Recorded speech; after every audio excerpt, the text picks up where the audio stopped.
朋友们，大家好，我现在又在柏林了啊。我这次来柏林主要是因为2个原因。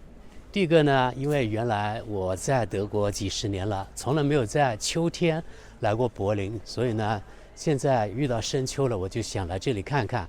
上次我不是夏天来了吗？然后呢，我住的那家民宿，那个主人我觉得可以，所以2个月前我问他，我说11月份这几天有没有空？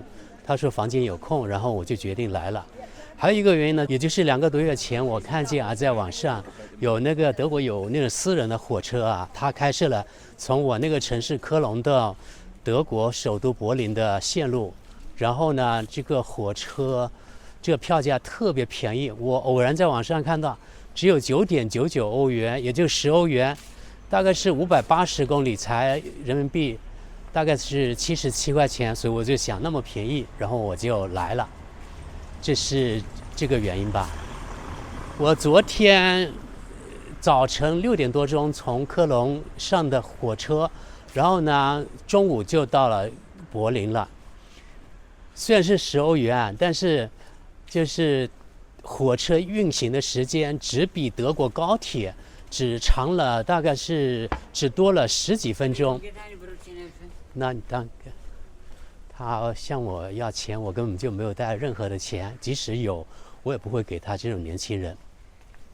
对，就是他比德国高铁呢，只是长了10几分钟。大家想想看，高铁啊，580公里，坐高铁我看了最快的高铁呢要5个小时，而我坐的那个德国这私人铁路呢是4个多小时，不是。5小时14分钟，所以我就想啊，那么便宜，我就想多10几分钟就多吧。然后呢，德国的高铁知道吧？它票价是多少？是120欧元。然后呢，我坐的是10欧元，所以就区别太大了啊！而且我昨天看了，即使我当时上车的时候买票是30欧元，那也要比德国的高铁那个便宜太多了。前面我说了啊，高铁呢运行时间要5小时，580公里，大家用算术啊算一下，5小时580公里，也就是呢平均时速就是100公里多一点点，对吧？所以呢，我以前就说了啊，德国的高铁其实不快，就这个原因，真的不快。好，来到柏林之后，然后呢从德国的火车站，那个柏林火车站。坐那个轻轨，然后坐地铁到我住的地方。我下了地铁之后，我吓一跳，为什么呢？那个地铁站，因为现在是冬天了吧，深秋其实和冬天差不多了啊。我一下地铁之后，地铁站的那个台阶啊，很多人，真的很多人。什么人呢？就是无家可归的。我看了一下，有一群大概是5、6个人。晚上我又出去拍了，那些人还在那里。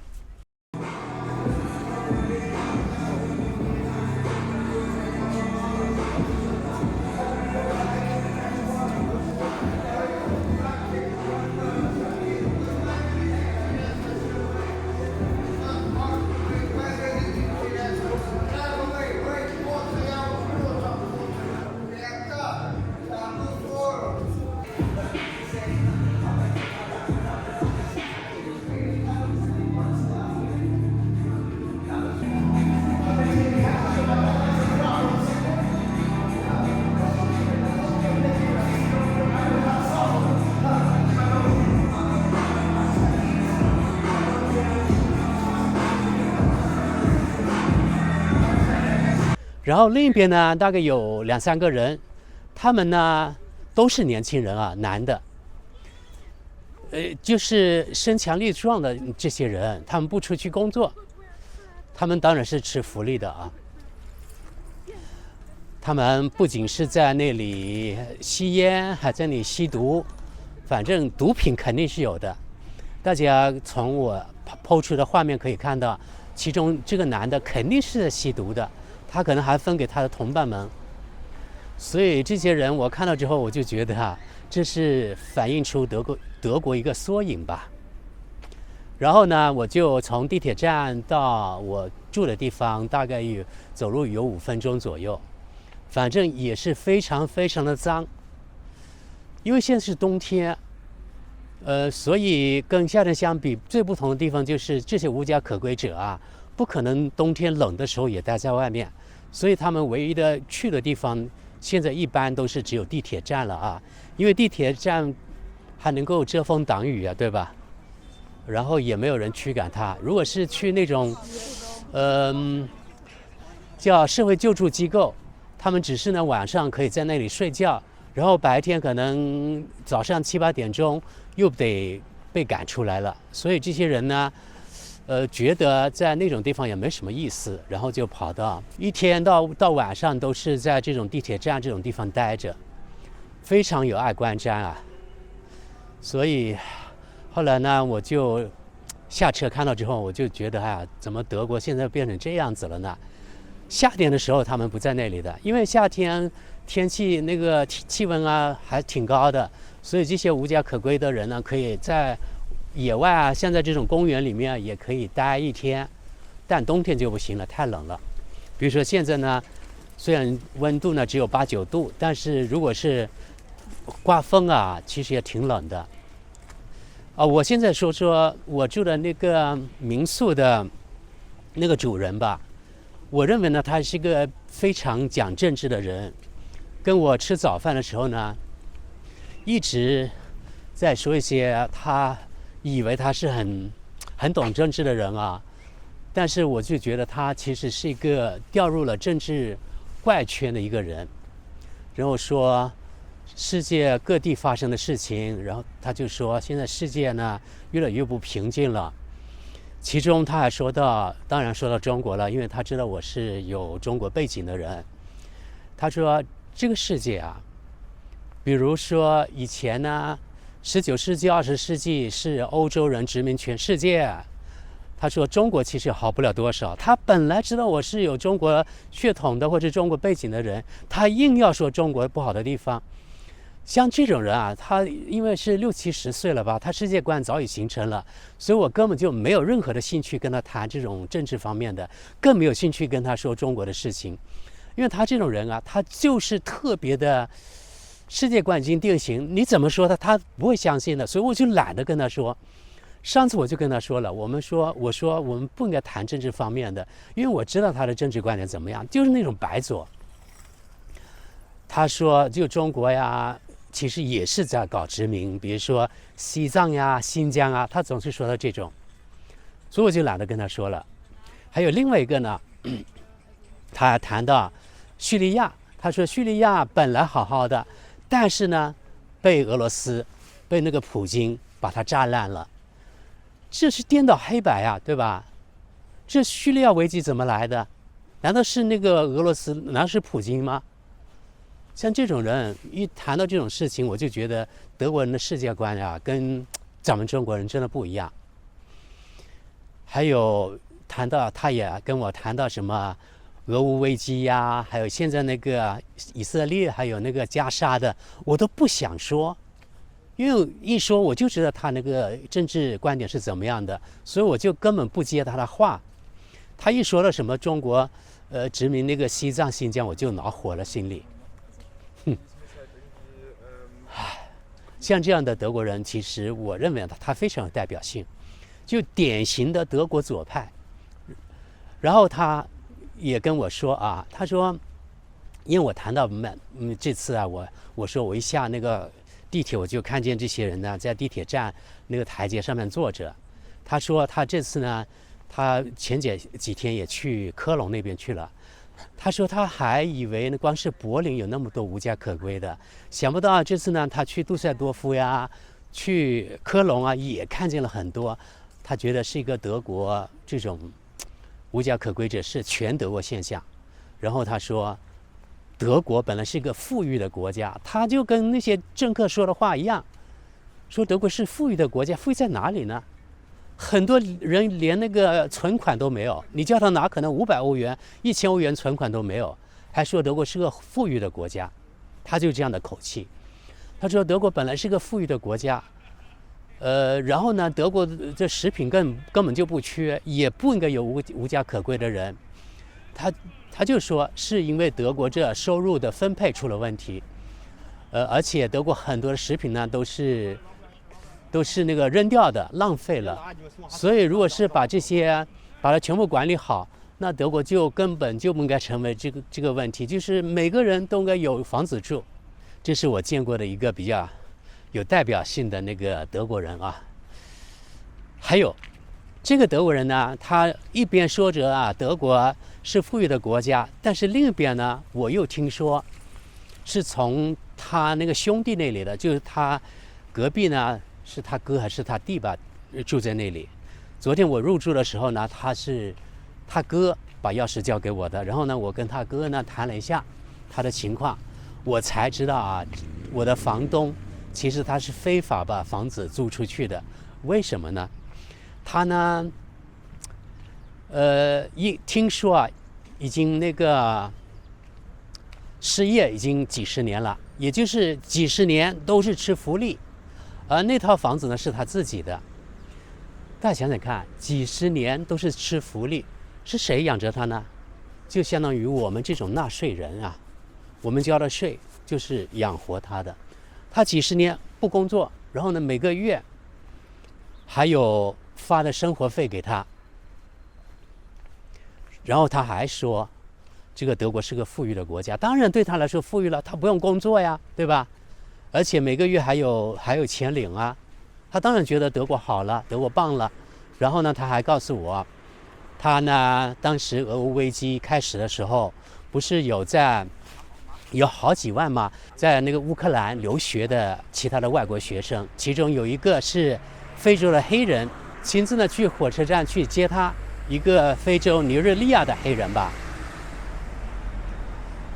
后来呢，他去了那个瑞典，因为这个黑人在德国因为不会德语，所以他也不能够做他想做的工作，也不能够从事。他是想学医嘛，因为在德国，如果你德语不好或者不会，学医根本就不可能啊，对吧？本来位置就少，所以他后来就跑到瑞典去了。我没有问他为什么他去接这个黑人，是怎么知道这个黑人的，但是从他这种动作啊，他做的事情就可以发现，他就是一个非常典型的德国那种左派。他以为呢，通过他这种行动呢，可以挽救这个世界，然后他可能从他的心灵呢得到一点慰藉吧。我认为啊，就觉得他做一件正确的事情，然后呢，等于是解救了一个人。像这样的德国人还真的不少。当时俄乌危机的时候，很多乌克兰人来德国，不是说有一些真的是去火车站去领回家吗？其中啊，这里说点题外话啊，有些很龌龊的那个德国人啊，男的啊，是专门选了那些年轻美貌的乌克兰的女孩领回家，他们其实是不怀好意的，你们知道什么意思了吧？趁人之危嘛。然后呢，领回家之后，所有的费用当然是德国那种不是社保部门，社会救济部门出了啊，不是他自己出的。他只不过呢是有这个行动，然后呢买单又由我们纳税人买单，所以这点我就特别的反感。如果你真的想比如说帮乌克兰的所谓的难民呐，那你可以把你的房间免费提供给那个人住啊，不要用我们纳税人的钱啊，对不对？唉，说到这个问题又是比较困难。好，现在呢，你看我一直在我这次入住的这个街区的附近在走，就是普通一条街，很普通，就这样。大家能够看见，从这种街景啊，能觉得德国是所谓的富裕的发达国家吗？反正我是不能苟同这样的观点。刚才在我的镜头里面，可能大家看到一些，但你看有两个男的，他们坐那个电动车。刚才不知道大家有没有从我的画面看见一些在公园里面，黑人啊，他们其实就是专门卖毒品的人，他们只是一些小的那个毒品的贩子而已，真正的老板是看不见的。在我这个区有很多这样的黑人，我不知道他们是怎么进来的啊，肯定是没有身份的，因为他们说的应该不是德语，应该是法语或是他们的土语吧。像他们这种人啊，在德国根本就不会有任何未来的机会吧，只是过一天算一天。我觉得这样也挺可怜的，来到这种地方，因为真的看不到未来，只不过就是天天为了度日，然后呢到街上去卖毒品而已。刚才我说到什么地方了？说到了，对，从街景看，真的不像什么发达国家的景象，对不对？这就是我们看到的真正的德国啊。我发现这个区可能不是最那个所谓的富人区，但是这是很典型的柏林的街区，房子呢都比较古老。然后特别多的呢，到处都有很多的涂鸦。我现在来的这条街相对来说比较宽敞一些啊，涂鸦比较小一些，其他的很多都有。然后有的房子呢有些历史，但是呢保护的也不是特别好。反正我给大家看到是真正的那个德国首都柏林普通的一条街这里啊。好，这次我想告诉大家，我来到柏林就是想秋天来，然后呢看看秋天的柏林和夏天有什么不一样。最不一样，我就是昨天下地铁之后看到那么多的那无家可归的那些人，一群的坐在那个台阶上，让我真的大吃一惊。而且我那个房东他这次去那个杜塞多夫呀，还有这次去科隆啊，他也发现就是无家可归的人比原来多了。德国的应该是前3、4天嘛，在《明镜周刊》也刊登了一篇文章，就是今年呢，德国的无家可归者比去年大概增长了40%，全德国大概有44万多没有就是无家可归的人，就是在露宿街头的。我记得美国的数字大概是50万左右，但是美国有3亿多人啊，而德国呢只有8000多万人口，就有40多万没有房子露宿街头的。既然那么富裕一个国家，这那么多人无家可归，是不是什么地方出了问题呢？这个不是我能够回答的啊。我还想说另外一个问题吧，我是昨天吧看到一个消息，就是说马斯克啊，他的妈妈从图片看应该可能有60多岁、70岁了吧，他的妈妈现在定居中国了。我觉得这是一个比较好的消息啊。一个是马斯克他本人，他在上海的那个超级工厂应该是比较成功的吧，这个投资对于他还有对中国都是双赢的局面，对吧？而现在马斯克呢，他的妈妈定居中国，可能我认为啊，一个是因为可能想帮他的儿子吧，在某些方面辅佐一下；另外一个，我认为呢，他是真正的对中国有信心的人，他觉得中国一个是安全，另外一个呢，未来应该是在中国，还有呢，可能他也喜欢中国的文化，所以他就有呢定居中国的那种想法以及行动。这是好的啊，对中国也是一种正面的广告吧。他也算西方人嘛，因为他的母亲算白人吧。一个白人，然后呢选择定居到一个西方媒体说的那么不堪的、没有人权、没有自由的中国，与西方国家可以说政治观点格格不入。所以我说了，他的这个行动呢，对中国是一种比较正面的广告，相当于呢，他用行动来打脸了西方主流社会、主流媒体，以及那个西方的这政治精英们，他们对于中国这种态度啊，还有观点，对吧？所以像这种啊，就比较有社会影响力的人到中国去定居挺好的。像我们这种人，其实我想，但是呢也不那么容易。其实我还是今后想，年纪大一点，退休之后，尽可能多的在中国居住，我觉得好一些。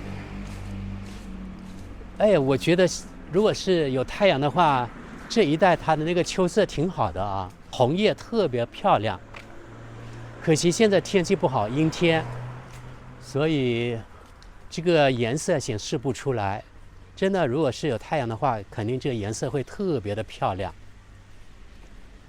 大家可以看到，这就是柏林比较大一个公园旁边的房子是这样子，到处呢都很破败啊，很萧条，有涂鸦，反正我就觉得看到这种景象就给人一种世界末日的感觉啊。说是我自己心态决定的呢，我真的不知道。就是反正给我的感觉就是这并不是一个发达国家该有的样子，到处都很脏，然后呢房子又破，然后还有各种乞讨的人，以及刚才看到各种各样的卖毒品的啊，这样那样的人，反正挺那个的。我先过街吧，这是斑马线，可以这样大摇大摆的过。好，等一下呢，我就从这里返回去了。你看他这种送外卖的都是骑自行车的，也许有电动的，但是刚才他那个自行车呢，并不是电动的。我再走一走吧，我觉得这路挺好看的，也一边走唠嗑呢，也看看秋色吧。因为再过几天，我觉得这落叶子全部落光了，然后就是真正的冬天了。另外我觉得啊，就是德国很多城市特别的丑陋啊，比如说我们看后面的房子吧，根本就没有任何的美感。我估计可能是2战之后他建的这种房子，没有什么设计可言，真的是这样，特别难看。这几天其实看到还是有那么多这种关于以色列在加沙的不好的消息，我感到很压抑很难过。其实我一点都不想看这样的新闻了，因为这个世界啊，真的这西方的媒体和世界其他的非西方的媒体，我觉得观点太不一样了。比如说今天我还去扫了一眼关于那个以色列在加沙暴行的，而德国的媒体呢报道还是那样，让我真的是无语啊！主流媒体以及德国政府，他就认为这个哈马斯错了，哈马斯在以色列搞了就是大屠杀，他用 massacre 那个词，massacre 那个词就是大屠杀的意思，就是因为你哈马斯在以色列10月7号搞了那个大屠杀，所以以色列现在在加沙做的就是他的权利，就是对的。而且德国媒体根本就没有报道，比如说在加沙一次性呢，有一次应该是炸了那个医院吧，死了190个人；另外一个炸了什么地方，好像死了500人。这点呢，在德国媒体呢是不会出现的，他只是报道以色列自己因为被屠杀了有多惨，然后以色列有什么自卫权呢，在加沙这样。不是站在中立的角度，然后呢，把以色列人过于夸得好，或是描述得好。另外呢，罔顾这个巴勒斯坦加沙地带人他们的生存权，然后对那里的生命的抹视，特别对那些无辜的被屠杀的妇女儿童的抹视，这种观点让我呢无法接受。所以我就没有任何兴趣再看那个德国他们媒体的报道，真的没有任何的兴趣。我觉得这个世界真的没有是非公理啊。给我的那个启发就是，我一直其实这样认为啊，就是一个国家真的不能够太弱小，而是我们自己的国家。虽然我现在已经没有中国的国籍啊，但是呢，我还是觉得是中国人。我就觉得中国，你你那个从这些年发生的事情来看啊，真的不要期望人家怎么样。中国唯一的出路就是让自己越来越强大，这样不能让其他人欺负。这个世界就是丛林法则呀，你这个国家强大，人家就不敢欺负你。就像在一个村里，如果你这个家族大，然后呢有钱有势，人家会欺负你吗？人家敢欺负你吗？不敢吧，对不对？如果你本来就穷，然后呢你家人又少，那人家那个恶霸想欺负你就欺负你，没什么地方说理。放到全球也一样。所以真的一个国家的强大，我认为太重要了。这个强大不仅是你这个国家有钱，还有呢那个军事也一样要强大，对吧？这枪杆子里出政权嘛，你没有枪杆子，你这个国家怎么能够强大，对吧？人家想搞你就搞你。所以我特别的赞成呢，中国还要更多的发展军事，然后呢，整个国家不能够乱，一乱起来就不行，对吧？因为你一乱起来，你很多事情你根本就无法干，无法实现啊，对吧？这是我最朴素的感情啊，就是不能乱。我们也看到了啊，你看，全世界现在谁敢欺负俄罗斯，对吧？谁敢欺负那个美国？谁敢欺负中国？一般来说都不敢欺负吧。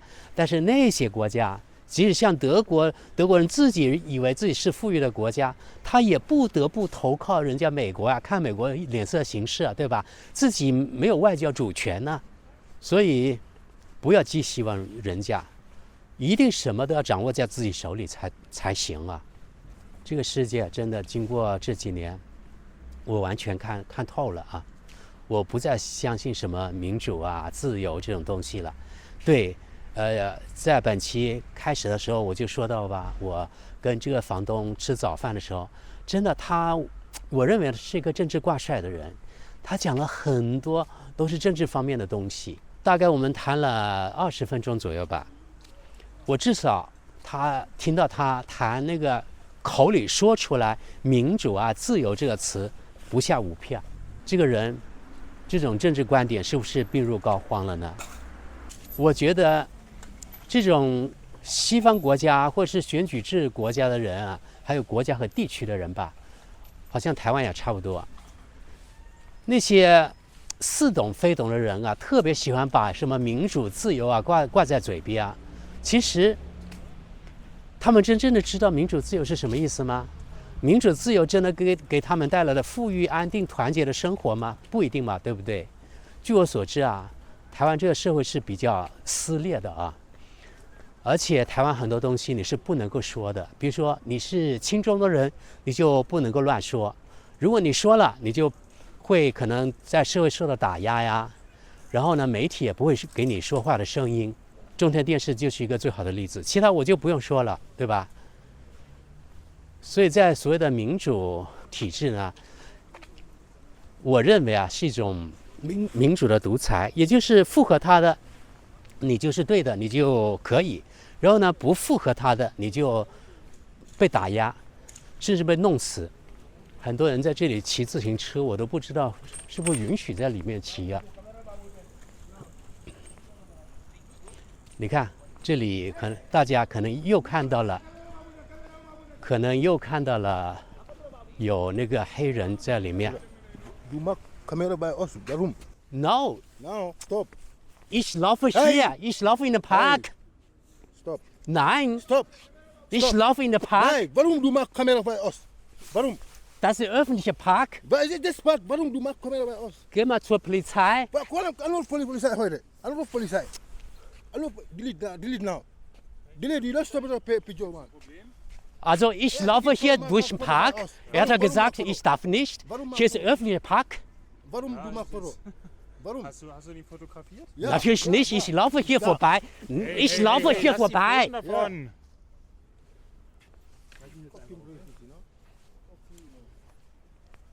Diese Leute, ich weiß, die machen was Illegales hier, aber ich bin ein normaler Bürger, ich laufe hier durch den Park。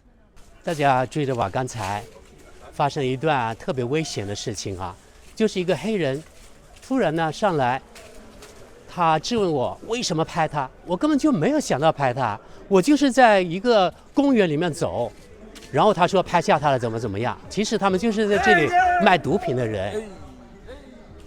他们的权利啊，就是这些非洲人真的让我特别的反感。他们以为他们自己什么了啊，有什么肖像权，可是呢，这是在一个公园里面呀。然后他要打我怎么样，哼，我根本就不怕。后来一个德国人过来了，他问我有没有拍他们，我说我不知道。他说能不能给我看看？我当然不给他看了，我知道他是什么人啊，我想拍什么就拍什么。所以经过这件事情啊，我又感到就是德国啊，这个社会完蛋了，真的是完蛋了。大家看吧，这就是一条普通居民的街道，就这样子。现在真的很不好啊，让我感觉真的不好。好了，我因为刚才发生这件事情之后呢，我就没有心情再拍什么了。反正让我对柏林印象也不好，对德国印象也不好，就这样。